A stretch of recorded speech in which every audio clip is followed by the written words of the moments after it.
Renewable energy is one of the most important forms of energy in the world because it might help us stay alive in the future. It is any source of energy that can be replaced or renew itself after you've used it. But even knowing those facts, the world still continues to look past the harmful effects and the risks of not being able to use renewable. According to the US Department of Energy, only 15% of the world used renewable in 2018. In this video, we want to help the world understand what renewable is, how it's being used, and why we should use it. We hope that this will raise questions about power, and more importantly, action. The energy that we are using a lot in the world is non-renewable energy. They are resources, meaning limited resources, meaning they will run out eventually. They release harmful chemicals and elements into the air, which can harm life when they are used. Each day, pollution from non-renewable energy is eating through our atmosphere layer by layer. This weakens it and causes many problems on Earth. In this video, we want to show the world that renewable energy is something that we should all learn about, because it will truly help the Earth in the long run. There are many types of renewable energy: hydroelectric, biomass, solar, wind, mechanical, geothermal, and much more. However, in this video, we will be talking about the three of many common types of energy: wind, solar, and mechanical. These energies are easily obtained, so we decided to use these energies to demonstrate the power of renewable. To help people understand more about the importance of renewable energy and what it exactly looks like, we have made a few gadgets. We assembled 3 different devices that use mechanical, wind, and solar energy for power: a windmill, a solar panel, and a hand crank. They were made to demonstrate the power of renewable energy on a small scale. We'll be testing the strength by charging other items such as RC cars, an iPhone, and more. The first device we'll be showing is the solar panel. This device works by taking in solar rays, or photons, through its first layer of photovoltaic cells, which excite the second layer of electrons. These electrons then shake free from their atoms, and this is what creates the flow of energy. This basic flow of energy is called DC. A device called an inverter converts this DC into AC. This AC current is what powers normal devices. Our smaller solar panel is attached to a base in the stand so that we can easily face it towards the sun so it can take in as many photons as possible. The good things about our solar panel is that it's easily transportable and it contains a battery which stores energy for later consumption. Our second device is a hand crank that one spins with their hands to produce power.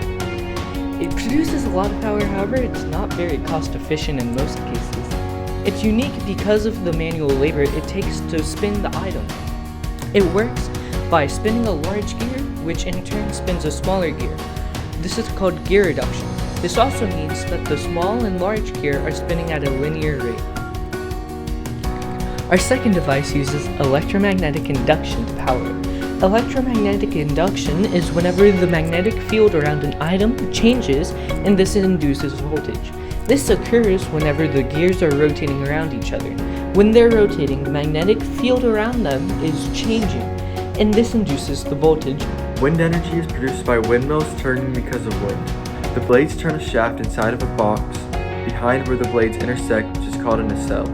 As the shaft is spun inside of the nacelle, it helps to turn a generator.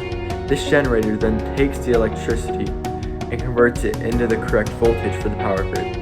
The basic principle is still the same for our product. However, we aren't sending the power to a power grid. Instead, we are just going to use it to charge small appliances.